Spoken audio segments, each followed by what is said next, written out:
Vou agora colocar para gravar desde o início, né? Mesmo com a gente conversando assuntos que não necessariamente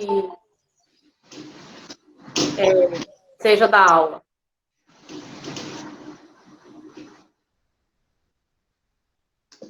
Deixa eu ler aqui o que vocês estão colocando, porque assim,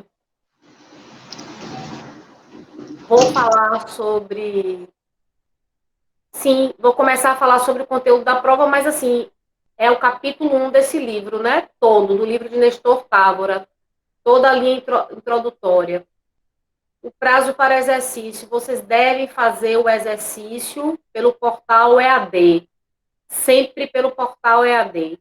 Na impossibilidade, porque eu sei que é uma ferramenta nova e que pode trazer alguns problemas, eu vou disponibilizar ao final de tudo um mecanismo, seja por e-mail, seja por WhatsApp, mas isso no final, antes de dar a nota, né? Quando eu estiver prestes a dar a nota. Então, por isso, vocês já devem estar aí com todo o arquivo desses exercícios, certo? Hoje, por exemplo, eu enviei pelo Comunique-se. Hoje eu enviei pelo Comunique-se. Eu não me lembro agora qual foi a pergunta que eu fiz hoje sobre processo penal. Não é para passar por e-mail ainda, viu, Dani? Não é para por e-mail, é pela ferramenta disponibilizada no portal EAD. Se você não conseguir pela ferramenta, no final eu vou dizer qual e-mail que pode ser enviado, certo? Mas por enquanto tem que tentar a ferramenta. Se não conseguir, arquiva. Arquiva, tá bem? Eu estou com uma dúvida. Aquela parte que você pediu para fazer o fichamento do livro, né? A Lei Processual Penal faz parte da atividade, né? De uma daquelas atividades que você passou, né? Está dentro dela, né? Das atividades? Na verdade, assim, quem não conseguiu fazer essa primeira atividade, porque quando eu passei isso, a gente estava sem aula ainda, confere? Então, eu, por exemplo, ainda não fiz nenhuma atividade. Comecei agora a fazer de outras disciplinas, ainda vou chegar na sua. E aí vou fazer logo tudo de vez, entendeu? Certo. Mas ainda não consegui. Então, faça a partir do que está no portal, tá bem? Do portal, né? Tá certo. O que está no portal. E o Comunique? Dani, não envie nada por e-mail, por enquanto. Faça pelo portal, Dani. Dani Siquara. Faça pelo portal. Se você não conseguir, no final eu vou estabelecer uma ferramenta. Hoje, por exemplo, no Comunique-se, eu disse que tinha atividade hoje. Agora eu não me lembro qual foi a pergunta de processo penal, senão eu diria por aqui mesmo. Eu vou olhar aqui agora. Pronto. E Hamilton, eu vou falar sobre a prova, certo? Mas eu já adianto que o conteúdo da prova é o capítulo 1 do livro de Nestor Távora. É o capítulo 1 primeiro ainda. Certo? Nós ainda estamos. O capítulo 1 é aquele que fala fontes, né? É o quê? O capítulo 1 é aquele que fala... Só o capítulo 1, né? Que tem 3 tópicos, se eu não me engano. O capítulo 1, o nome do capítulo 1 é Linhas Introdutórias. Linhas Introdutórias? Será que é o mesmo livro que a gente conseguiu, Ana Paula? Nestor Távora. Porque tem sistemas, tem fontes, tem classificações, não é isso, Carl? Exato. É isso, né? É o mesmo livro. É porque a gente conseguiu um PDF de um livro, porque a biblioteca, como você sabe, Pro, não funciona. Então, Ana Paula fez a gentileza de disponibilizar esse livro, esse PDF, para a gente poder fazer as coisas. Então, a gente está sem saber se é o mesmo livro, entendeu? Qual autor? Nestor Távora mesmo. Mas, na verdade, quem disponibilizou não fui eu, foi a Arlete. Eu disponibilizei o meu arquivo para você. Só que esse livro, a edição dele é de 2017. Ainda dá para seguir ele, né, Ana? Por enquanto, sim. Então, se preocupar com o capítulo 1, né, Pro? Preocupe-se com o capítulo 1. Beleza. Tá bem? Tá bem, Pro? Alguma dúvida? Sim. Pronto, então quer dizer que não tem que fazer o fichamento dessa fase introdutória, não, é? Minha querida, deixa eu lhe falar. Se você já fez, ótimo. Na verdade, quando eu passei aquele fichamento, que é o número 1, que foi o fichamento, foi quando não tínhamos aula ainda. Lembram disso? Lembro. Não tínhamos aula online. E nós estávamos no período de transição, então nós tínhamos que passar uma atividade, não é? Sei. Então, assim, se você fez, ótimo. Quando você fez, eu vou corrigir quando nós voltarmos. Se você não tiver feito, então você já vai passar para a ferramenta do portal EAD a partir do exercício 2. Então Tanto melhor. vai desconsiderar as outras atividades lá do portal do aluno, né? Não, o portal do aluno é para ser feita a partir da atividade 2. Ah, dá 2, tá bom. Porque a 1 foi o fichamento quando a gente nem tinha o portal. Ah, tá. Ana, Então, quem fez o fichamento, ótimo, não vai perder. Sei. Quem não fez, faz a partir de quando efetivamente estava já disponibilizado no portal, que foi a partir da atividade 2. quem fez o fichamento pode encaminhar pelo AVA também? Junto com a atividade 2? No AVA tem como encaminhar? Eu acho que sim. Se colocar lá em PDF, eu acho que tem como. Melhor ainda, então, eu nem sabia. Eu posso juntar a atividade 1 e 2, não é isso? Pronto. Não, você vai fazer todas as atividades pelo portal EAD. Sim, mas como essa primeira atividade não foi passada pelo portal, eu posso juntar a 1 e a 2 e encaminhar juntamente. Você pode só encaminhar um por esse portal, pelo AVA. A 2, você deixa no EAD mesmo, não é isso? O AVA que eu falo é EAD mesmo. Ah, sim, porque atrapalha as nomenclaturas. Não, é porque eu que fico falando assim, AVA, porque para você entrar é o ambiente virtual, só que quando você entra, ele te coloca lá na Universo EAD. É lá que eu estou falando, se eu posso juntar o atividade 1 com a 2 e mandar. Porque eu ontem já fiz isso aí, entendeu? Melhor ainda. Quem está falando? Ana Paula. Aqui. Oi, Ana. Melhor ainda. Melhor ainda. Tá certo.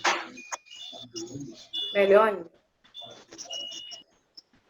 O Pro, então, Oi. quem não fez o fichamento não tem problema, né? É só continuar a tarefa 2 e 3, não é isso? Sim. Ótimo, tá certo. Tá bom. Professora, Sim. boa noite. Boa Naldo noite. falando.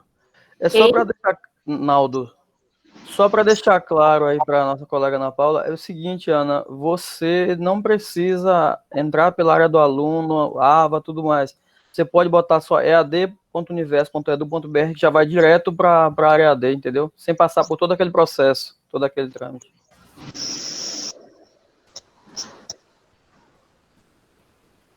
Muito obrigada pela dica. Por Valeu, nada. eu não sabia, não, Naldo. Eu fazia todo esse caminho mirabolante para chegar lá no Universo EAD. ead.universo.edu.br. Vai direto. Joia. Ok. Obrigada. Siga o baile, professora. Boa noite. É a única coisa que eu sei fazer é seguir o baile, porque isso aí que você falou realmente não é absolutamente nada. Siga a aula. Se eu fosse milionária, eu queria uma pessoa que soubesse isso, técnico, ITI, sei lá como é que chama, à minha disposição 24 horas. Eu nem pensar. Ele já ser proativo, se antecipar. Porque é uma coisa muito professora, se a senhora complexa. quiser me pagar para ser esse técnico aí, eu tô disponível, viu? Mas eu não tenho dinheiro, meu amigo. O professor Paga com aula particular, tá ótimo. Ah, tá certo. Aulas individuais tá Eu ótimo. não estou Tá aguentando perfeito. essa aqui, ou é aula particular. Aula para concurso, aula para OAB, tá lindo, Não aguento mais, maravilhoso. não. Eu tô em outra fase já. Deixa isso para os mais novos. Ô, Pro, você acha que o mundo vai mudar depois disso tudo? A gente vai continuar com esse negócio de aula EAD? Vai ser um saco isso, viu? Eu Não, não acho preparada que para esse negócio, vai ser um misto. Vai, né? eu já estou começando a ver, a entender como é que o mundo vai funcionar depois disso. Eu estou vendo que vai mudar de alguma forma. Acho que vai ser um misto. Vai ter um misto, né? Muita coisa vai Não, mudar. porque o portal já está aí, já existe. Vai aí, então, haver uma harmonização, né? Presencial, parte EAD. Acho que vai ser assim. Tomara que dê tudo certo. Continua aí, professora. Um beijo. Eu quero conversar com vocês rapidamente, primeiro sobre o assunto da prova, depois sobre a prova, as datas, enfim. E essa conversa que eu vou ter com vocês é necessária porque foi a orientação da coordenação. Primeiro que a data da prova já está estabelecida. Me parece que é a partir do dia 11. E que vocês podem fazer a prova em qualquer horário, desde que seja no dia da aula. Confere? Em qualquer horário, desde que no dia da aula. Então, a data da prova é X. Nesse dia... É na hora da aula, professora. Só pode ser feito no horário da aula? Exatamente. Bruna já esclareceu isso pra gente. Mas me parece que... Bom, depois vocês verifiquem, porque eu recebi uma mensagem que poderia ser feito em qualquer horário, desde que no dia da prova. Não é exatamente no horário da prova, exatamente para não evitar um problema de aglomeração, o sistema cair, enfim, algo assim. Então, depois verifiquem, porque eu recebi um comunicado nesse sentido, que deve ser, por exemplo, se a nossa prova for no dia 11, que qualquer horário que vocês fizerem nesse dia 11, tudo bem, e não precisa ser exatamente todo mundo no mesmo horário, que é o horário da aula. Mas fiquem atentos e verifiquem, por favor, porque eu recebi um comunicado nesse sentido. Eu até posso repassar depois para alguém aí do grupo, certo? Que pode ser, vocês devem fazer a prova no dia da data oficial da prova, que é claro, me parece que é no dia da nossa aula, mas em qualquer horário. Mas se vocês iniciarem o sistema, vai naturalmente contar, né? Quando inicia a contagem da prova, então vocês não podem interromper, vocês têm que seguir adiante, sabendo que são 2 horas de prova. Depois verifiquem, por favor, viu? Por isso mesmo, vocês sabem que vocês devem treinar login e senha, devem fazer isso, né? Porque não vai chegar no dia e vai testar, tem que testar antes para ver se está tudo ok. Pelo menos essa foi a mensagem que eu recebi. Como muda muito, então, sinceramente, vocês têm que constatar isso, verificar isso, entendeu? Porque eu vejo mudança toda hora aqui. Então, a gente fica meio sem saber, sem saber se efetivamente como vai ser. Primeiro, eu soube que tinha que ser todos no horário da prova. Depois, eu soube que já existia uma flexibilização. Como eles estão testando o sistema, deve ser por causa disso, que eles chegaram à conclusão que, imagine, todos no mesmo horário. Isso pode causar sobrecarregar o sistema, enfim, eu não sei qual é a linguagem que deve usar, mas, enfim, é esse o entendimento. E também, quanto ao assunto da prova, vocês sabem a referência bibliográfica Nestor Távora, mesmo que não seja a edição mais atualizada, ainda é possível estudar por ele, por edições antigas. Capítulo 1, linhas introdutórias. Então, todo o capítulo 1º do livro de Nestor será objeto da nossa prova. Isso aí vocês já sabem. Que vocês têm de procurar estudar e, portanto, ir revisar. Certo? Então, vocês têm que ficar atentos a isso. Assim, que eu me lembre, foram esses avisos. E quanto ao dia da prova, depois observem esse comunicado, que me parece que é isso mesmo. Dia da prova está oficialmente determinado no calendário. Vocês podem fazer a prova em qualquer horário, desde que seja naquele dia. São 2 horas de prova. E quando iniciado o sistema começa a contar. Então, acho que não pode ser interrompido. Então, por isso que vocês têm que sempre testar o e-mail, o login, né, e senha. Tá bem? Então, eram esses avisos. Nós tivemos reunião, pelo menos foi isso que inicialmente ficou acertado.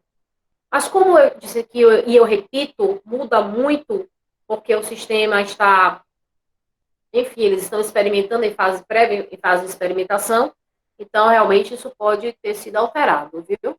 Então procure aí verificar. O mais certo é que vocês se reportem ao coordenador e à direção da faculdade, porque nós ficamos sabendo, mas talvez eles tenham informações mais atualizadas e atualize vocês e a gente não tem acompanhado isso. Certo? Ana, aqui no app tem informando, logo quando você abre, dizendo que as provas serão no período de 11 a 16 de maio para os alunos, inclusive do nosso campus, e aí eles colocam informações importantes. A aplicação da V1 será no dia e no horário da disciplina. O link da aplicação da V1 estará disponível dentro da página da disciplina no AVA. A V1 constará de 10 questões objetivas. Já a V1 de disciplina online ficará disponível até o dia 23 de maio e o acesso poderá ser feito a qualquer hora, com limite de 2 horas para a realização. Aí, essa é a informação que ainda está aqui no app, entendeu? Pronto, então sigam essa. Talvez eu tenha confundido com a outra, que é a questão do A do AVA. AVA, né? Então fiquem com essa. Depois eu vou verificar, porque eu não estou com o meu celular aqui. Eu vou verificar a informação que eu recebi. Ok. E aí, se alguém quiser me dar um oi depois, eu encaminho. Mas talvez eu tenha confundido com o AVA. Melhor que eu tenha me confundido e que vocês estejam certos. Eu ainda prefiro assim. Certo? Bom, sim, a prova consta de 10 questões. Só lembrar que são questões objetivas. Não haverá questão dissertativa. Não vamos ter questão dissertativa. Ô, Pro, vou fazer uma pergunta. Eu estava olhando aqui o capítulo 1 e vi os princípios, né? Tem bastante princípios. A gente deve se ater a uns princípios em específico? Ou deve... Não, se ater a essa altura a todo capítulo. Mas quando... Todo capítulo? Todo capítulo vai cair, porque eu dei todos os assuntos aqui relacionados ao capítulo. Mas com relação aos princípios, só os que eu ministrei, certo? Então, por exemplo, eu já falei sobre o princípio da presunção, não foi isso? Da inocência, na aula passada? Foi. Olha aí.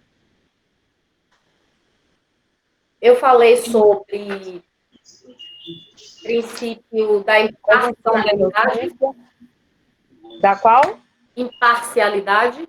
Sim, e da alheiabilidade. Perfeito. Eu falei sobre o princípio da igualdade. Falou. Ou paridade de armas, não foi isso? Exato. Eu falei sobre o princípio do contraditório. Falou. Muito bem. Expliquei tudo. Súmula vinculante número 14. Falou. Falei, né? Então, eu vou falar sobre o princípio da ampla defesa. Eu já comecei a falar? Começou, fez uma breve introdução. Que súmula vinculante é essa? Falou, não? É justamente a súmula vinculante número 14, o defensor, o advogado, o representante dos interesses daquele que está sobre a investigação. Era 84, vistas do inquérito. Esse foi o princípio do contraditório, não foi? Foi, aí colocou. O STF deliberou que o advogado no interesse pode averiguar as provas já produzidas. Não é isso? A súmula? Exato. Eu anotei súmula 84. 14. 14. Ah, tudo bem. 14. Então, hoje eu começo com o princípio da ampla... A gente até entrou numa discussão se o próprio indivíduo poderia, ou se só o advogado dele que tem esse acesso às informações. Terminou com essa discussão. Lembra? Na aula passada. Certo. Tudo bem. Vamos falar sobre o princípio, começar hoje a falar. Eu devo ter iniciado algo, mas, enfim, não me aprofundei, devo fazer nesse momento. Falar sobre o princípio da ampla defesa. Princípio da ampla defesa, certo? Aí vamos dar continuidade. Eu vou, então, falar sobre alguns princípios.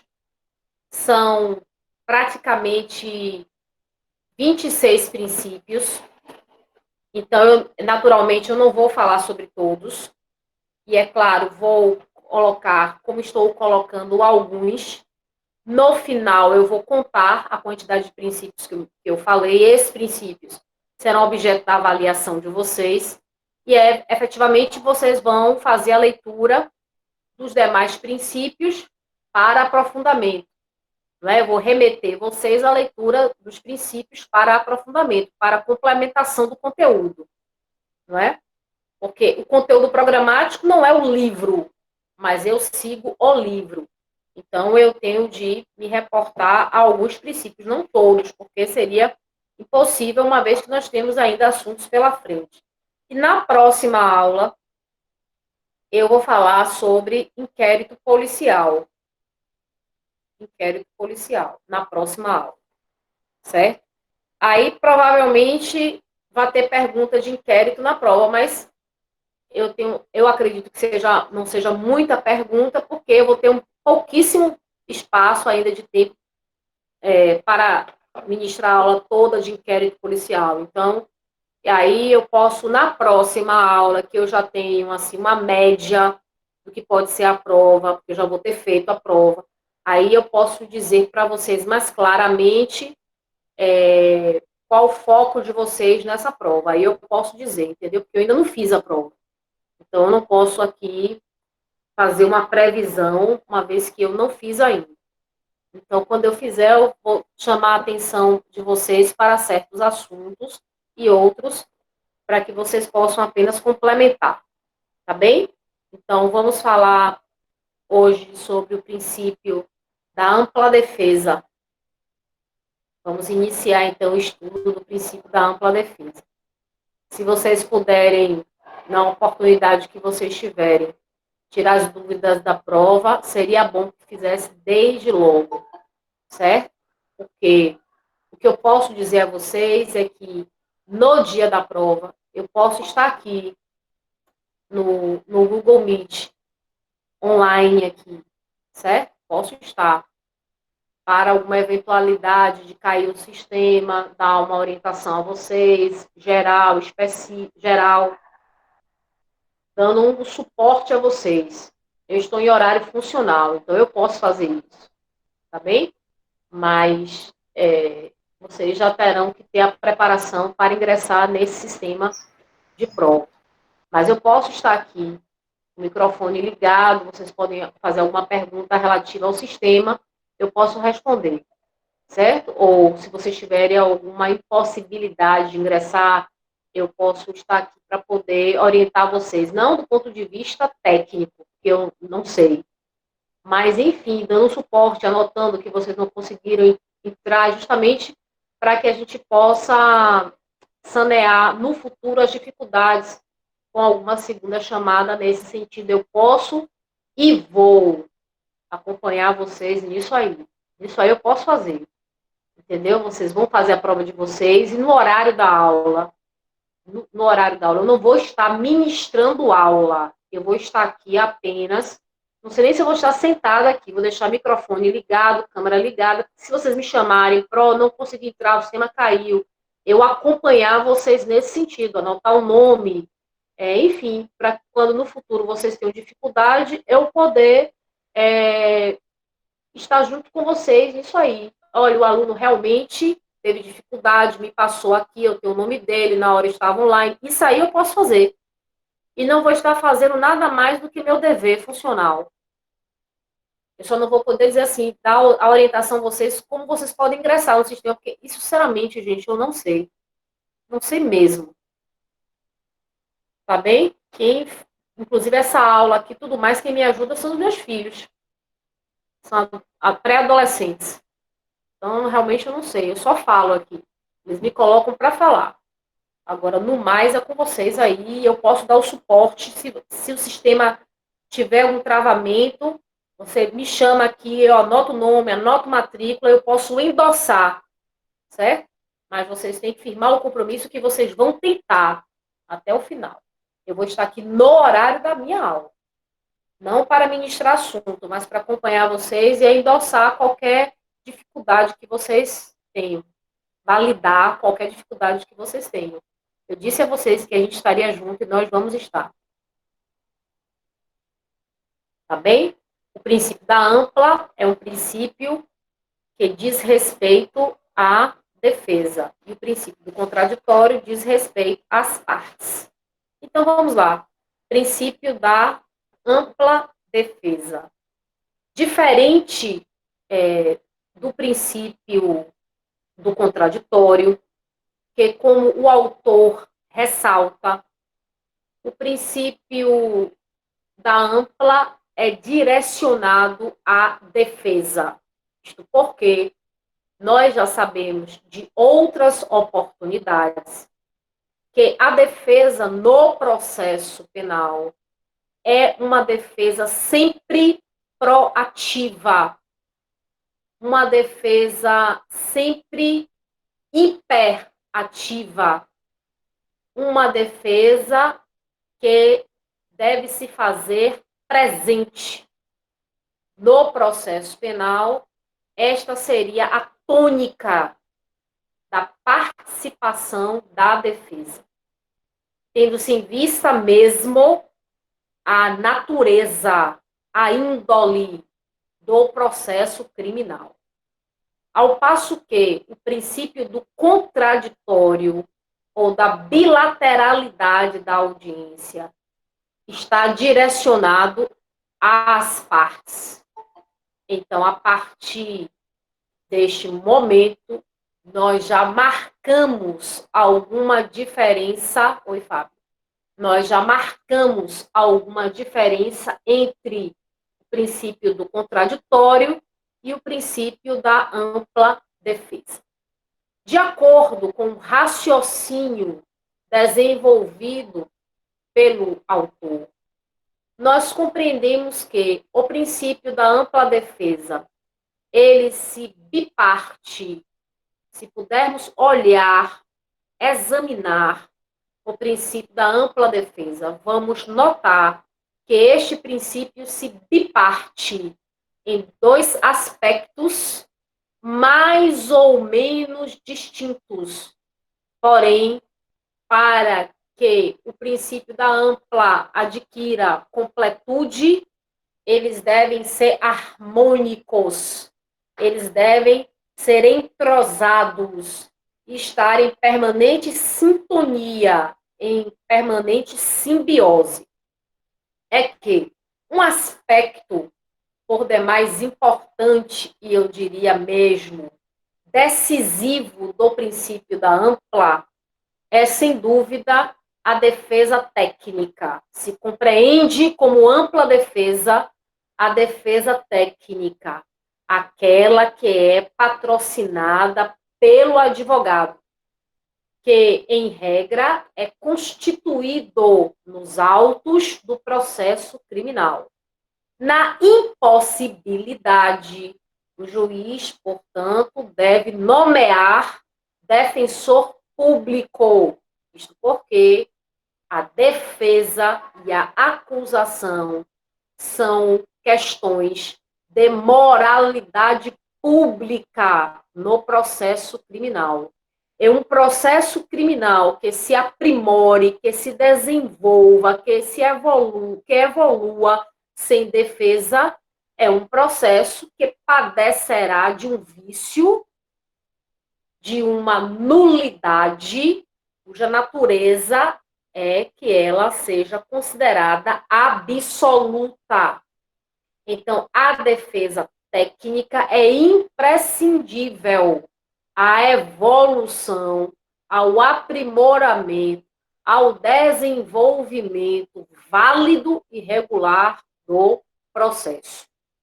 Esta defesa técnica, como nós sabemos, ela consiste na esfera do direito em defesa processual. E ela se divide em defesa processual peremptória ou defesa processual procrastinatória? Peremptória ou procrastinatória? A defesa processual peremptória é aquela defesa que, uma vez alegada, uma vez suscitada, ela tem o condão, ela tem a força de extinguir o próprio processo. Então, a defesa técnica consiste na atuação do advogado, em patrociná-la. Esta defesa técnica, na esfera da ciência do direito, é compreendida como sendo uma defesa processual. Esta defesa processual se verifica de forma peremptória ou se verifica de forma procrastinatória. Uma defesa processual peremptória, uma vez arguída, uma vez suscitada, fulmina o processo, a ponto de extinguir o processo, tendo-se em vista a contundência de sua arguição. Ela é tão forte, tão robusta, que tem o condão de fulminar o processo. Então, o processo extingue naquele momento, o processo cessa naquele instante. Eu poderia aqui suscitar como exemplo de uma defesa processual que está dentro da defesa técnica, defesa processual peremptória, eu poderia arguir a litispendência. Eu poderia arguir a coisa julgada. São exemplos clássicos, são exemplos doutrinários de uma defesa processual peremptória. A litispendência e a coisa julgada. Inclusive, nós já trabalhamos esses conceitos ou conteúdos de natureza processual quando dissertamos a respeito dos pressupostos processuais extrínsecos do processo. Pressupostos processuais objetivos extrínsecos do processo. Nós dissertamos sobre coisa julgada, bem como sobre litispendência, que são exemplos doutrinários, muito simbólicos e de uma viabilidade didática para verificar a arguição de uma ampla defesa no modelo de uma defesa técnica, defesa processual peremptória. Então, em se constatando a litispendência ou a coisa julgada, essa arguição elimina, extingue o processo, inclusive, nós já sabemos, sem julgamento do mérito. Sem julgamento do mérito. O juiz, portanto, ante a litispendência face à coisa julgada, não poderá, está vedado a ele, incursionar no mérito da causa.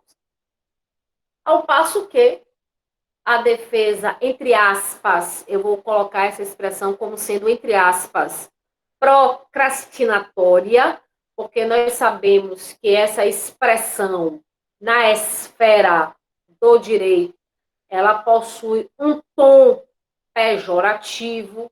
Então, eu vou colocar essa expressão entre aspas, para que nós possamos usá-la dentro do ponto de vista meramente teórico, do ponto de vista acadêmico, com os cuidados necessários.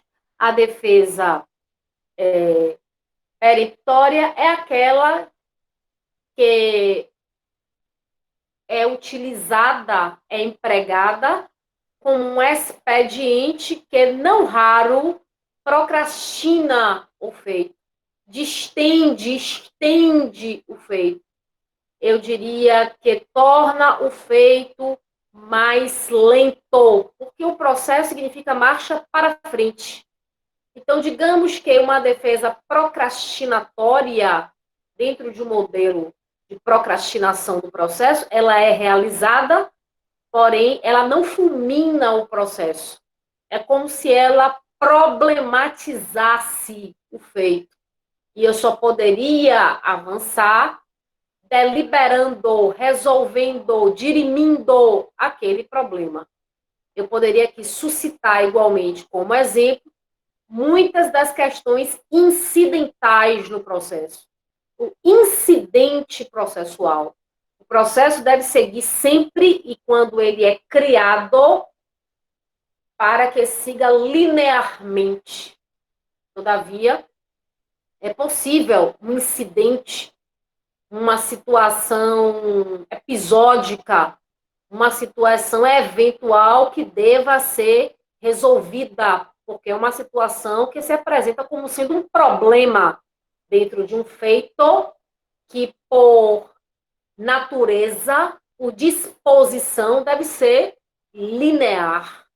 Mas muitas vezes não é, e não sendo, o próprio Código de Processo Penal determina ferramentas, determina mecanismos a fim de resolver o problema e prover a linearidade processual.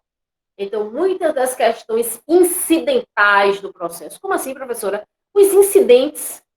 Incidente de insanidade mental, incidente de suspeição, impedimento, incidente outros que surjam no processo poderão causar, entre aspas, essa palavra, uma suspensão dessa linha, o desenvolvimento do processo, caso em que necessita ser o mais rápido possível resolvido para que o processo possa seguir com a sua linearidade, atendendo às expectativas do processo, que é desaguar numa sentença de mérito, numa sentença que possa atender ou não o pedido estabelecido na exordial, na inicial acusatória.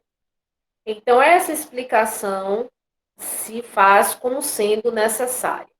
Também, é claro, nós devemos compreender que esta defesa técnica é a principal. E como principal, a defesa técnica é obrigatória. A defesa técnica, caros, é irrenunciável no processo criminal. A defesa técnica, a par de possuir um status constitucional, a defesa técnica integra a ética constitucional. Por isso mesmo, é irrenunciável, mesmo que o réu confesse o crime e externe o desejo íntimo de submeter a uma sanção penal, ainda assim, ele terá direito constitucional à defesa. Que, para mim, dona Lívia, o direito à defesa é a maior conquista da civilização, o direito à defesa. Então, portanto, eu tenho aí essas explicações relativamente à primeira parte, do princípio da ampla defesa, ou o primeiro aspecto, digamos assim, é o princípio da ampla defesa. Temos um outro aspecto, que não é propriamente um aspecto secundário, mas é um aspecto que sucede ao aspecto primário. Esse aspecto gira em torno da possibilidade facultada ao réu de produzir a sua autodefesa. Então, a par da defesa técnica, que é um aspecto do princípio da ampla, tem-se o princípio da autodefesa, em que o próprio réu poderá expressar a sua o seu raciocínio relativamente a aspectos da defesa que ele compreenda como sendo relevantes ou importantes. Por exemplo, nós podemos visualizar com maior nitidez o momento da autodefesa no instante do ato do interrogatório do réu.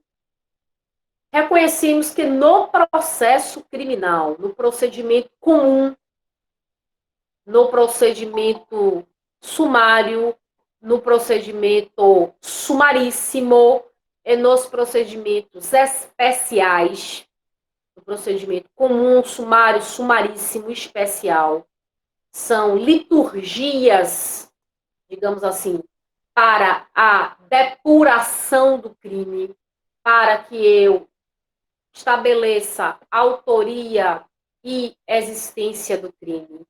Nesse momento é que podemos verificar que, só um momento, Davi, nesse sentido, podemos dizer que o princípio da ampla tem tanto a faceta do direito do réu quanto de dever do Estado? Exatamente, Davi.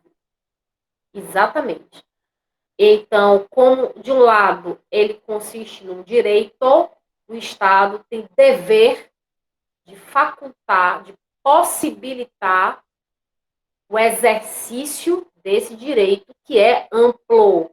Então, não se trata de um direito restrito, acanhado, comedido, limitado. É um direito que tem uma amplitude, uma consideração de espaço jurídico, inclusive de um espaço não só técnico, mas de um espaço constitucional.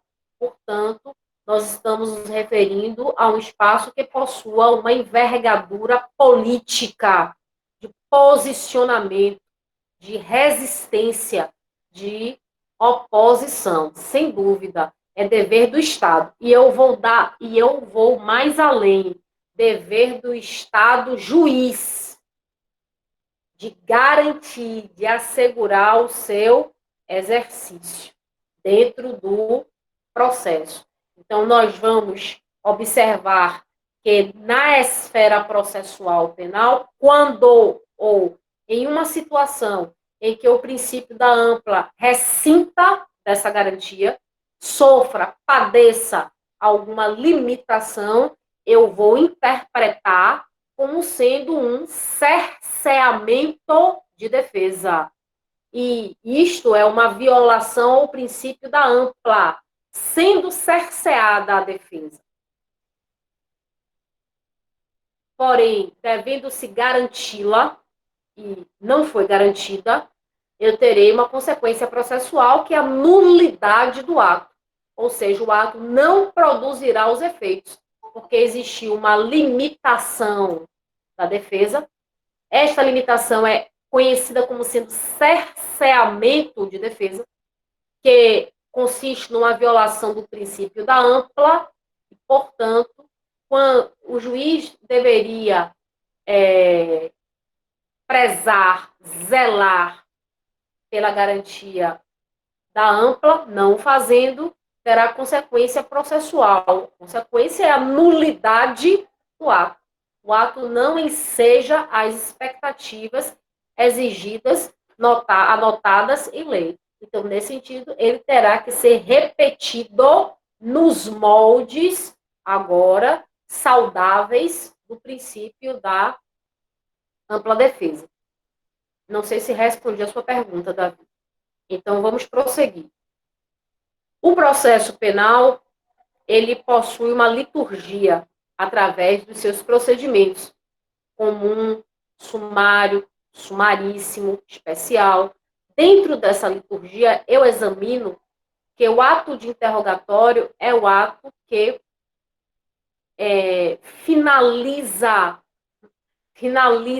o processo criminal. É um ato que vai findar o processo criminal. Na verdade, após o interrogatório do réu, nós podemos ter prazo para diligências e depois prazo para as alegações finais. Mas eu diria a vocês que o ato de interrogatório dentro de um exame, de uma análise da dogmática processual penal, hoje harmônica com a ordem constitucional, esse ato processual do inquérito, do interrogatório, ele é visto como sendo um ato que é ato de defesa, sem dúvida, mas também um ato probatório. Então, o interrogatório do réu no processo é ato de defesa, mas também é ato probatório. Então, em que oportunidade o réu pode exercer a sua autodefesa? No momento do interrogatório. Por que no momento do interrogatório? Porque é o momento em que ele pode falar diretamente ao juiz. Se ele tiver alguma especialidade, nós temos intérpretes de sinais, por exemplo. Mas o interrogatório é um ato, e isto, inclusive, é uma característica personalíssimo. Isto porque não se faz mediante uma procuração. Eu, ré ou réu no processo, tenho de pessoalmente responder às perguntas, o que torna o interrogatório um ato personalíssimo. Mas por que é um aspecto da ampla defesa? Por que é o momento da autodefesa? Porque, neste instante, o juiz deverá ler a denúncia ou queixa, deverá ler, enfim, a inicial acusatória e perguntar ao réu. Então, o juiz vai dirigir-se ao réu. São verdadeiros os fatos imputados na denúncia? Ou seja, são verdadeiros os fatos atribuídos a você na denúncia? Ele pode, neste momento, iniciar a sua autodefesa, dizendo sim, dizendo não, e é claro, já antes devidamente instruído pelo advogado, ele pode dizer assim, depende. Aí, então, o juiz está obrigado a perguntar, o que são, o que é verdadeiro e o que não é verdadeiro. Então, neste momento, ele passa a exercer numa dimensão mais espetacular a sua autodefesa. No momento em que o juiz pergunta, são verdadeiros os fatos narrados na denúncia? Depende, excelência. Aí o juiz deve perguntar, o que é verdadeiro e o que não é verdadeiro? Nesse momento em que ele vai responder, ele vai estar exercendo de forma, como eu disse anteriormente, espetacular, no sentido de grandiosidade, de dimensão, de polarização, de radicalização, a sua autodefesa. É exatamente neste momento que ele vai garantir a oportunidade de, através da expressão dos seus sentimentos, das suas palavras, dos fatos, cuja crônica narrativa, nesse momento, pertence a ele, ele poderá, finalmente, influenciar, digamos assim, a decisão do magistrado. O interrogatório no Código de Processo Penal encontra-se no título da prova, Então, eu tenho da prova e eu tenho o capítulo do interrogatório. Pode-se inferir que o interrogatório não é apenas um meio de defesa, mas é, sem dúvida, um meio de prova. O que a senhora exatamente quer dizer com isso? Quero dizer com isso que o interrogatório do réu é relevante para formar o convencimento do magistrado. Por isso, o interrogatório pode influenciar na decisão judicial. Momento do interrogatório. Então, eu poderia dizer a vocês que eu tenho dois incisos, dois incisos, do artigo 5º da Constituição, o inciso 55 e o inciso 74, inciso 55 e inciso 74 da Constituição, que fazem referência ao princípio da ampla defesa. Ao princípio da ampla defesa. Eu sei que a nossa prova será objetiva, então mais vale vocês estudarem a letra do que propriamente gravar o artigo. Então é importante saber o que está escrito no artigo. Muito mais do que se preocupar, enfim, com a capitulação legal, memorizar, eu digo a capitulação legal, porque a nossa prova será objetiva. Mas eu trago aqui, caríssimos, seguindo aqui a nossa melhor doutrina, que foi a doutrina eleita para o nosso estudo, o verbete da súmula 523, o verbete da súmula 523 do Supremo Tribunal Federal, o verbete da súmula 523 do Supremo Tribunal Federal. O processo penal, no processo penal, a falta de defesa ocasiona a nulidade absoluta do processo penal. A falta de defesa ocasiona a nulidade absoluta. Ao passo que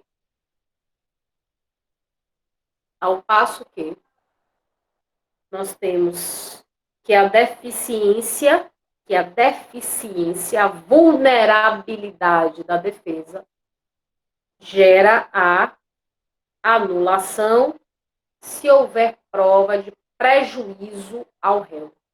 A ausência de defesa ocasiona a nulidade absoluta. Me parece que é algo que não se discute, que não se questiona. Me parece que, nesse sentido, a interpretação foi contundente. Olha, não havendo defesa, não há falar em processo. Por isso, este processo padecerá dessa nódoa, padecerá dessa eiva, padecerá dessa mancha, que é irremissível, imperdoável. Mas, se a defesa existe, porém é claudicante, ou seja, é vulnerável, é frágil, eu posso considerar aqui que o processo é válido. Porém, se ficar demonstrado que ela prejudicou o acusado, então nada mais resta a não ser arguir o prejuízo e, portanto, consolidar a nulidade. Arthur pergunta aqui, nesse trecho, portanto, Arthur e Davi, eu vou responder a pergunta nesse momento. Nesse trecho, portanto, resta claro que a hipótese da falta de defesa constitui nulidade absoluta no processo, insanável e arguível a qualquer tempo. Não foi uma pergunta, não, foi uma afirmação. Exatamente. Em se tratando de uma nulidade absoluta, cuida-se de um conteúdo transrescisório, em outras palavras.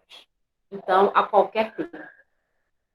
O que é considerado uma defesa deficiente? É uma pergunta fácil e difícil ao mesmo tempo. Porque, assim, o Código de Processo Penal previu um capítulo sobre nulidades. Eu posso dizer a você que, por exemplo, a ausência de resposta preliminar gera uma nulidade absoluta. Mas o que vem a ser uma defesa deficiente?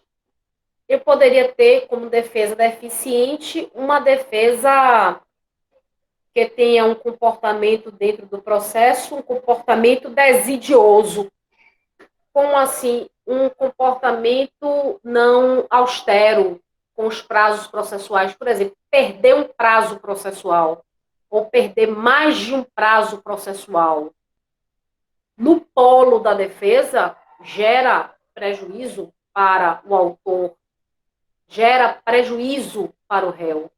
Então, eu posso considerar que, a princípio, a perda de um prazo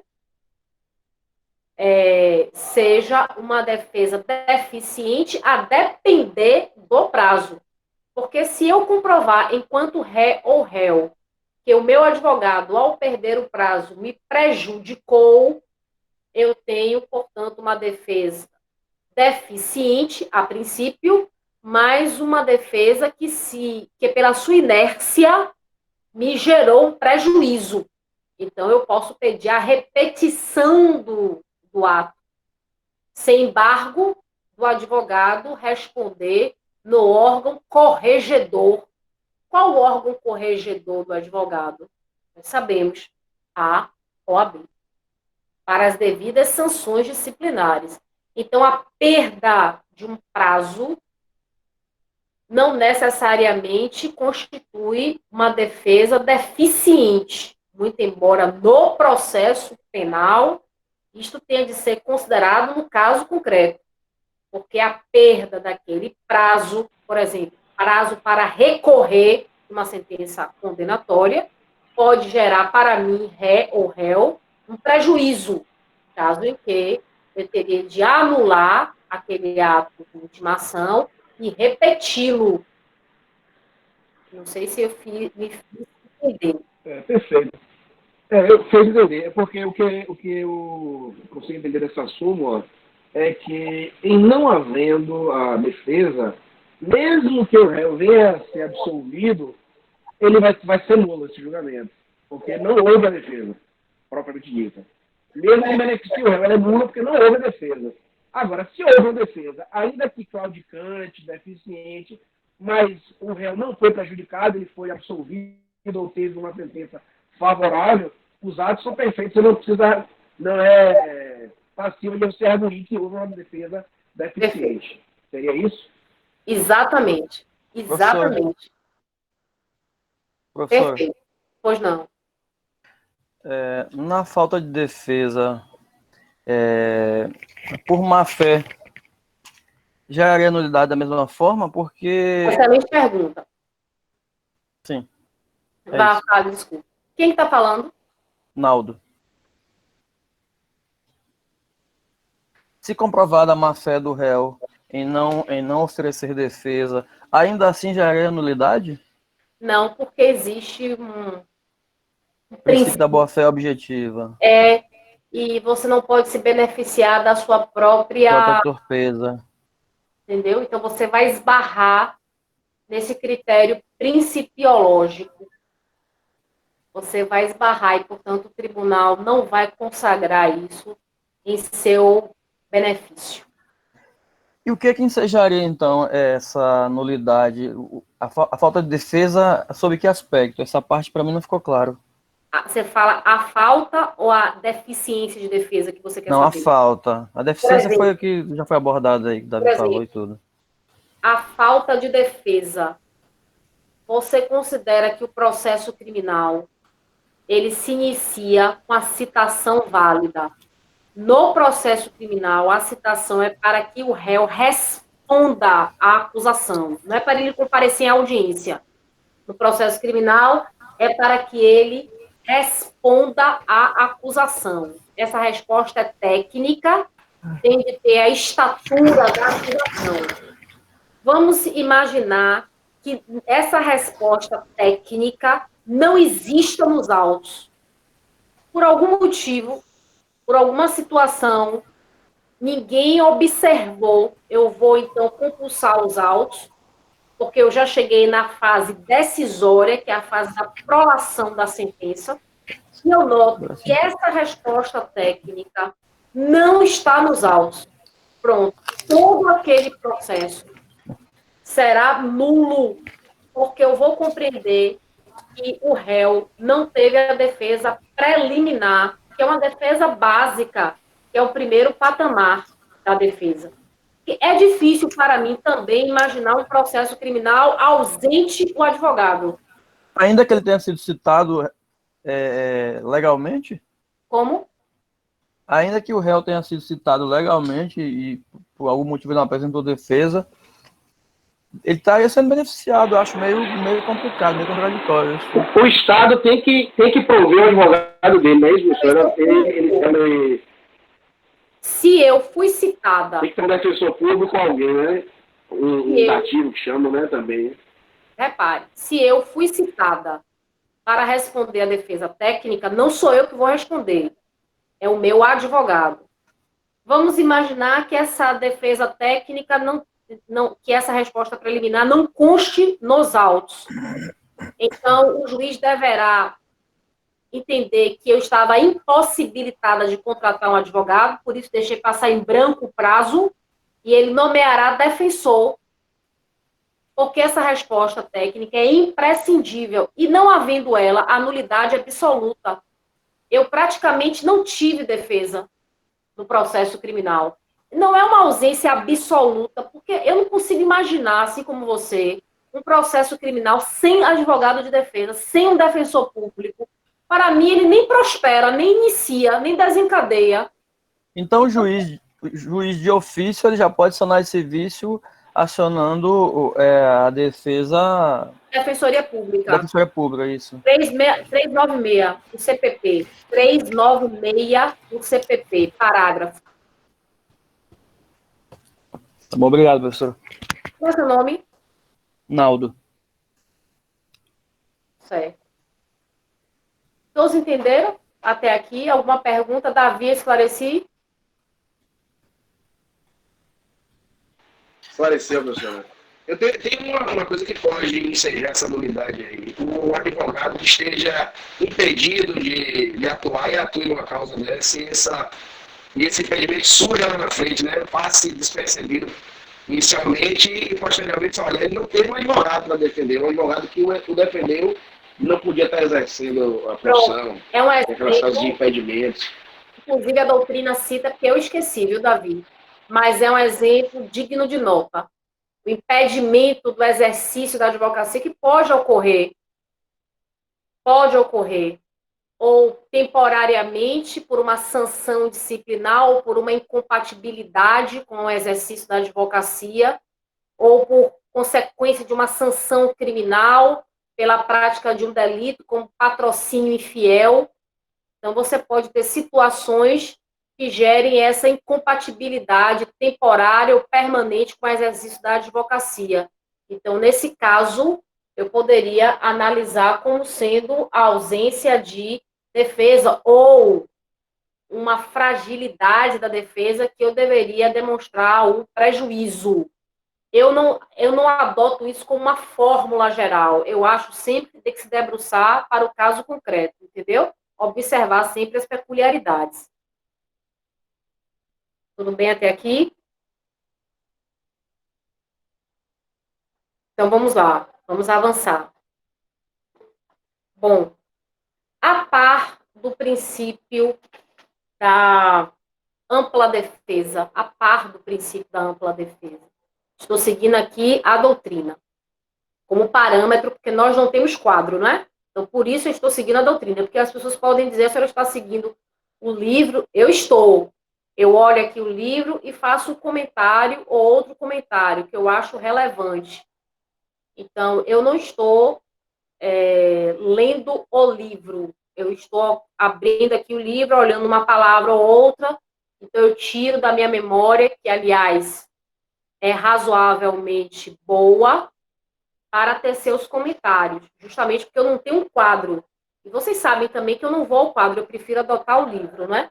Então, por isso que eu adoto o livro, que serve como parâmetro para mim, quanto para vocês.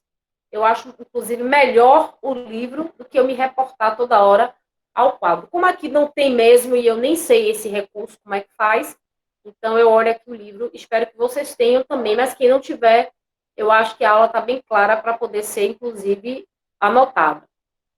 Mas, continuando, o princípio da ampla defesa é um princípio em que eu considero como ampla algo vasto. Mas eu diria que ele tem certas limitações, e eu diria que essas limitações são de ordem técnico-jurídica, ou limitações nitidamente dogmáticas. Então, o princípio da ampla é vasto, mas ele não é absoluto. Então, ele certamente padece algumas limitações, algumas restrições, e eu diria que são limitações ou restrições de natureza técnico-jurídica ou de natureza dogmática.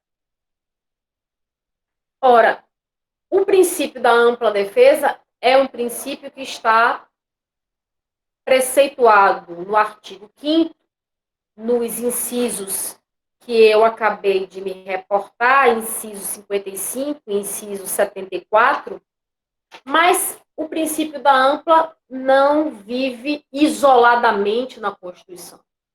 A própria Constituição previu um outro princípio.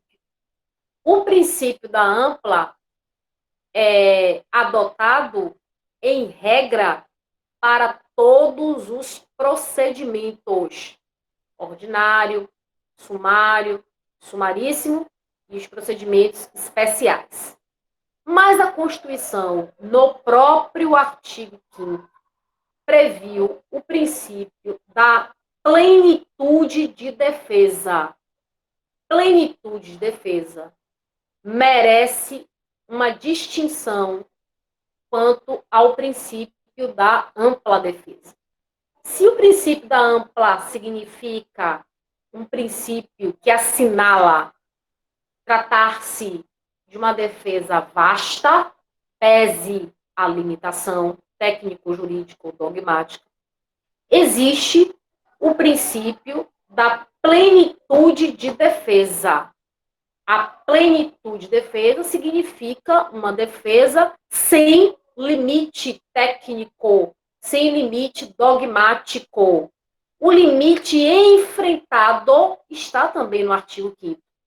O limite enfrentado pelo princípio da plenitude de defesa é aquele no processo penal, em que a Constituição veda no processo a obtenção de provas ilícitas. Não é permitido no processo a obtenção de provas ilícitas, provas criminosas. Então, me parece, de acordo com a minha interpretação, que este é o único muro, esta é a única limitação quanto ao princípio da plenitude de defesa, que se diferencia do princípio da ampla defesa. A par dessa diferença, vamos somar outra diferença. É que é o princípio da plenitude de defesa, que enfrenta tão somente uma limitação quanto a proibição de provas ilícitas, criminosas, dentro do processo.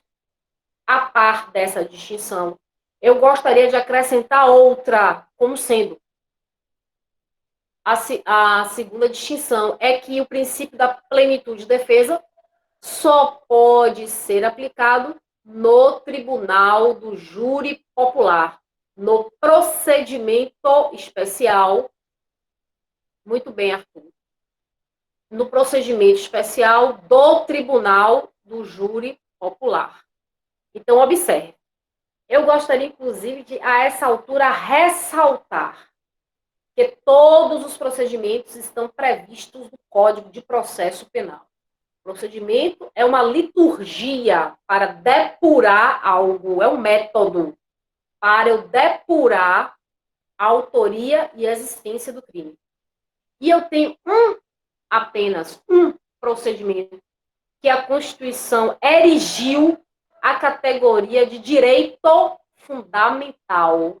É o procedimento para apuração do Tribunal do Júri Popular. Então, este procedimento, que é um procedimento especial, previsto para depurar os crimes da competência do Tribunal do Júri Popular, é um procedimento que tem contornos, que tem status, que ostenta o caráter de direito fundamental. Por quê? Porque está no artigo 5º da Constituição. E este artigo 5º previu alguns princípios. Observe que esse assunto não é inédito para vocês. Há muito que eu venho fazendo alusão a este assunto, exatamente para que eu possa agora consolidar o aprendizado. Primeiro princípio é da sigilação dos votos. O voto é sigiloso no Tribunal do Júri Popular. Depois, a competência para conhecer, processar e julgar os crimes dolosos contra a vida, praticados na forma tentada ou consumada. A soberania dos veredictos proferidos pelo Tribunal do Júri Popular. E, por último, o princípio da plenitude de defesa. O princípio da plenitude de defesa é mais que ampla defesa. Ampla significa vasta. Plena, ele tem um caráter, um grau, uma dimensão, eu diria, absoluta, cuja barreira única é exatamente a vedação constitucional quanto à produção no processo penal de prova ilícita, de prova criminosa. Em conclusão, o princípio da plenitude de defesa se aplica no procedimento especial dos crimes do Tribunal do Júri Popular. Neste princípio, é possível a arguição da defesa, no sentido de que esta arguição possa tangenciar aspectos meramente antropológicos, meramente morais, meramente, desculpa a expressão meramente, mas eu estou fazendo uma comparação, políticos, meramente filosóficos, culturais, eu diria também retóricos. Então, eu posso ter um exercício de retórica no Tribunal do Júri, uma capacidade de persuasão, de convencimento e sair, entre aspas, vitorioso da causa, embora eu não tenha um conteúdo, eu não tenha substância, mas eu ganhei, eu fui vitorioso, eu tive êxito, tendo em vista a minha retórica, tendo em vista a minha capacidade de cooptar, de persuadir, de convencer o Tribunal do Júri Popular. Este é o princípio da plenitude de defesa. Aí, caros, para quem não conhece o princípio, para quem está desinformado quanto a esse aspecto de critério principiológico, fica parecendo, mas realmente só parece, que o Tribunal do Júri, na sua segunda fase, que é a fase da sessão-julgamento, parece com teatro. Não é teatro. É capacidade de convencimento, é capacidade de persuasão, é retórica. É, muitas vezes, uma alegação filosófica, política, antropológica, ética, estatística, mas não é teatro. Pelo contrário, é um esforço que algumas pessoas, e eu diria muitas, não têm, chamado de oratória. E muitas pessoas que acham que tem, não tem. Não é? Porque eu vejo aí, inclusive, muito rasa e muito superficial no discurso. Então, para mim, oratória e capacidade de persuasão andam juntos. E para ter oratória, se você... Porque tem pessoas que nascem, confira aí para mim, por favor. Que há pessoas que nascem com esse talento. É um talento Você pode nascer com ele. Confira aí, bote pelo menos um sim. Façam justiça. Que há pessoas, bem Arlete, que há pessoas que nascem com certo talento, mas é da pessoa. O que eu posso fazer? É da natureza da pessoa, como a pessoa tem uma. Eu acho que é uma facilidade. A pessoa nasce com aquele talento, ou aquele dom. A pessoa nasce com aquilo, a pessoa traz aquilo, é da pessoa, pertence à pessoa, certo? Mas como outros nascem para física, para matemática, para isso aqui, tecnologia da informação, que eu acho uma coisa dificílima, fora do comum isso aqui. Então, eu entendo que é dessa forma. Agora, eu fico assim, prestando atenção em pessoas tão rasas e tão superficiais que não tem nenhuma dizendo que tem. Eu não entendo isso. Então, eu acho que a pessoa, para ter, tem que ter leitura. Primeiro, tem que ter leitura. Muita leitura. Se você não tem o dom ou não tem o talento, você tem de aperfeiçoar com leitura. Não é só se saber se posicionar, não. É saber falar, é saber persuadir, é saber convencer, não é? É saber argumentar, contra-argumentar, se posicionar, se opor, resistir. Pronto. Eu acho que é inerente em muitos. Em outros, vou me permitir, viu, Arthur, dar minha opinião. Em muitos não é inerente. Agora, você pode conquistar? Pode. Eu vou dar um exemplo. Arthur. Enrico Ferri. Vou dar um exemplo na área penal, para não dizer que eu estou dando exemplo com outras esferas. Vou dar um exemplo na área penal. Enrico Ferri, que foi o expoente da escola positiva do direito penal. Ele foi sempre consagrado como um dos maiores oradores na Itália, a parte de sua militância política. E ele disse em depoimento, em testemunho, que para adquirir aquela capacidade de oratória, que ele todos os dias elegia um tema e passava 1 hora falando sem interrupção sobre aquele tema. Então, ele adquiriu uma capacidade de oratória magistral. Mas eu tenho para mim que ele já nasceu com uma certa predisposição e que ele tornou, é claro, pujante, forte, através do exercício. Mas eu sinto que há pessoas que nascem com aquela predisposição ou com aquela que eu chamo facilidade e outras não. Não é, Naldo? E outras não. Por exemplo, eu não tenho nenhuma facilidade, nenhuma, nessa tecnologia da informação. Pelo contrário, sou analfabeta digital. Eu nem tento mais. Mas eu já tenho outras facilidades para outras coisas. Cada um com as suas facilidades. Mas eu fico assim, eu poderia dar uma palestra ou falar sobre tecnologia da informação? Não. Então eu fico assim, eu acho até uma ousadia, acho ousado, eu até admiro isso. Mas enfim, é só um comentário aqui.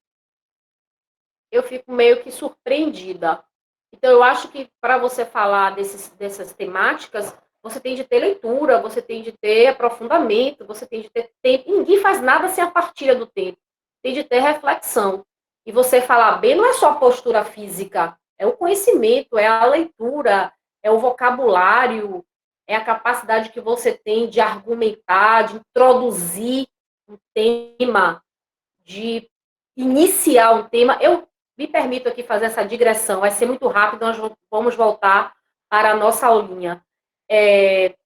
Por exemplo, eu olho muito com relação ao início da aula. Quando eu começo uma aula bem, eu sempre consigo mantê-la num diapasão. Quando eu não abordo inicialmente bem, ela sai, como eu disse anteriormente, claudicante.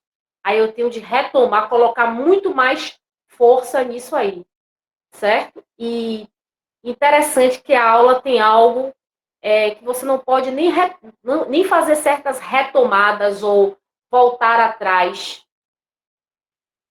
porque senão você complica mais ainda.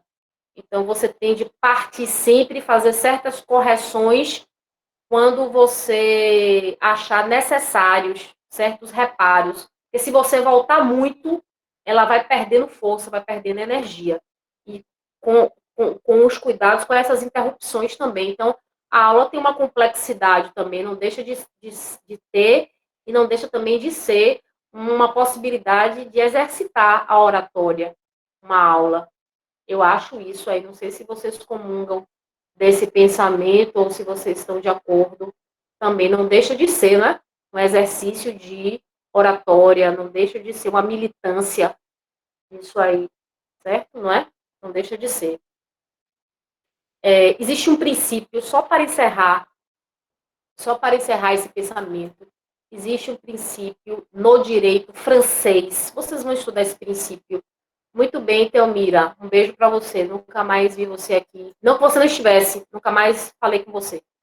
Existe um princípio no direito francês que é muito aplicado no direito ambiental. E, é claro, ele pode ser estendido até para o que nós estamos falando. O nome desse princípio é non cliquer. Non cliquer significa que é a vedação ao retrocesso. Vedação ao retrocesso.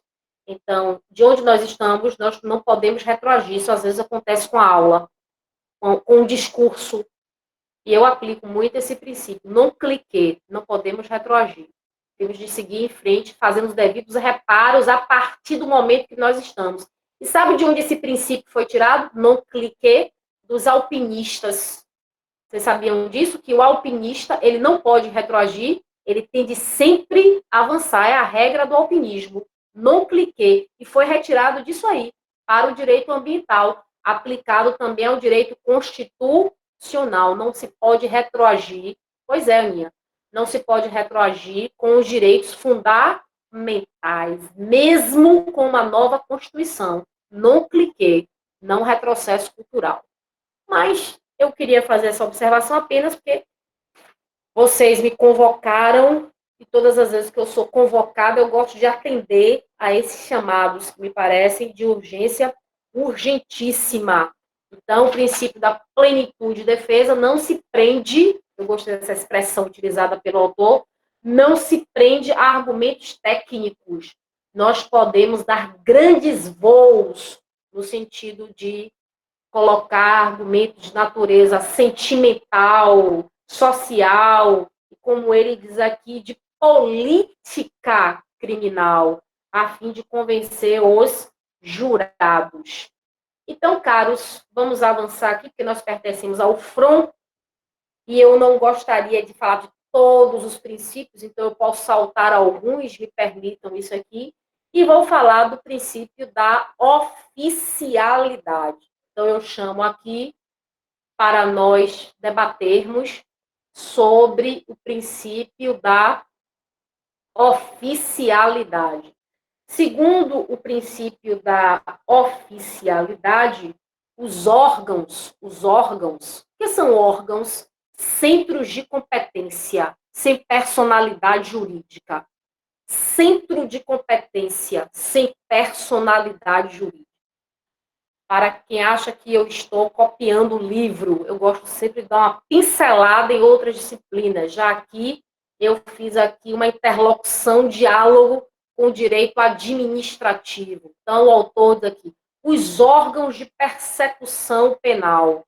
Órgãos são centros de competência, sem personalidade jurídica. Persecução significa perseguição. Perseguição. Órgãos de perseguição ou persecução criminal. De perseguição do crime. Em latim, essa expressão é mais usual na doutrina, denomina-se de persecução, perseguição ou persecutio criminis. Persecução criminal é a persecutio criminis, ou perseguição do crime. A perseguição do crime, em seus órgãos, nós podemos apontar, em primeiro, o órgão da polícia, e em segundo, o órgão que é o órgão do processo criminal. Então, o órgão da polícia realiza uma perseguição chamada de perseguição preliminar, perseguição prévia, perseguição preambular, certo? Ao passo que o órgão processual realiza através do poder judiciário, mediante o exercício da atividade jurisdicional. Então, nós temos aí esses órgãos de persecução preliminar, prévia, na esfera policial e na esfera processual, através da atividade jurisdicional. Na esfera primeira, prévia, anterior, preambular, a polícia deve incumbir-se de realizar essa persecução ou perseguição. E a polícia se desincumbe através do inquérito policial. Então, o órgão de persecução policial instaura o inquérito policial. O inquérito policial é esse conjunto de diligências dentro da polícia para desvendar, descortinar a autoria e a existência do crime. Já o órgão do processo penal, que é o Poder Judiciário, através da atividade jurisdicional, é o exercício o exercício de um terceiro desinteressado, que é o juiz, que realizará uma atividade para descortinar o crime e a autoria mediante o crivo do contraditório e da ampla defesa. Porque na esfera policial, que é a esfera anterior, não há contraditório, não há ampla defesa. Contraditório e ampla defesa só incidem no processo, não incidem no inquérito. Então, portanto, quando se fala em oficialidade, queremos dizer que a perseguição do crime só pode ser levada a efeito por órgãos oficiais, por órgãos estatais. Quais são esses órgãos? Primeiro, previamente, preliminarmente, de forma preambular, sem dúvida, é o órgão policial, através do inquérito. Num segundo momento, é o órgão processual, através da atividade do Estado juiz, ou do Estado jurisdição. A polícia pode ter, como tem, a função de polícia judiciária. Nós sabemos que a polícia civil integra a segurança pública, que a polícia civil integra a segurança pública, artigo 144 da Constituição. Artigo 144 da Constituição. A Polícia Civil integra a segurança pública e a função da Polícia Civil é a função judiciária. Então, a Polícia Civil, que integra a segurança pública, artigo 144 da Constituição, tem como função a Polícia Judiciária, que é uma função repressiva, atua após a infração penal, a fim de exercer a persecução, a perseguição, apenas para descortinar a autoria e evidenciar a existência do crime. Então, a Polícia Civil não atua antes. A Polícia Civil é repressiva, atua depois, em caráter investigatório, para descortinar a autoria e existência do crime. Todos entenderam? E depois o órgão processual, nós vamos, é claro, observar a atividade jurisdicional implementada pelo Estado juiz, mas nós sabemos que a atividade jurisdicional obedece ao princípio da inércia, e, portanto, deve ser provocada. E esta provocação é realizada pela atividade ministerial, apresentado pelo Ministério Público, quando do oferecimento da inicial acusatória, quando do oferecimento da denúncia. Em todos os crimes, já sabemos que não. Que, em regra, sim, os crimes pertencem à ação penal pública. Todavia, existem crimes que pertencem à ação penal privada. Incumbe ao Ministério Público propor privativamente a ação penal pública, a fim de deflagrar a atividade jurisdicional. Artigo 129, 129 da Constituição de 88. Artigo 129 da Constituição de 88. Muito bem, Arthur. Você está aí muito diligente e eu só tenho elogios para fazer a você. Diligente nas suas, muito bem, nas suas anotações. Você digita isso muito rapidamente, muito bem. Eu não conseguiria fazer, certo? Muito bem. Então, eu gostaria, então, de chamar, para encerrar. Eu não sei fazer isso. Pois é, mas eu não sei. Então, não poderia acompanhar você. Se você puder fazer isso nas aulas, eu estou lhe dando um dever, né? Se você pudesse fazer isso nas aulas, eu lhe agradeceria muito mesmo, se você pudesse, porque eu não sei fazer esse mecanismo aqui no computador, não. No notebook. Arthur vai fazer os Oi? slides para a senhora. Mande para ele que ele faz. Pronto. Arthur vai fazer os slides da sua aula. Mande para ele previamente que ele constrói. Slide. Arthur. Mas vocês gostam de slide? Eu acho um pouco cansativo. Vocês não acham, não? É melhor Arthur continuar fazendo aí essas coisas aí. Pronto, a gente conversa, Arthur. Me dê um oi.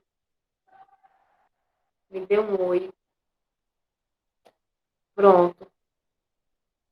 Ah, minha voz, né? A gente pode combinar uma forma de Arthur ir fazendo, botar um slidezinho também para dar um toque para vocês aí.